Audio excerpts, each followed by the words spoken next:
গাছের কচি এঁচড় পেড়ে টাটকা চিংড়ি দিয়ে এঁচড় চিংড়ি রেঁধেছিলাম।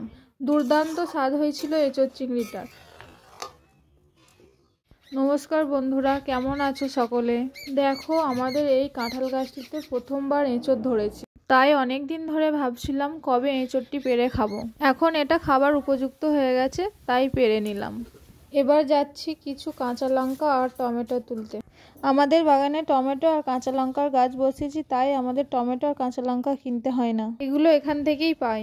এঁচড় কাটতে গেলে হাতে আটা লেগে যাবে, তাই হাতে আর বঁটিতে সর্ষের তেল লাগিয়ে নিই। এঁচড়টা কেটে নেব।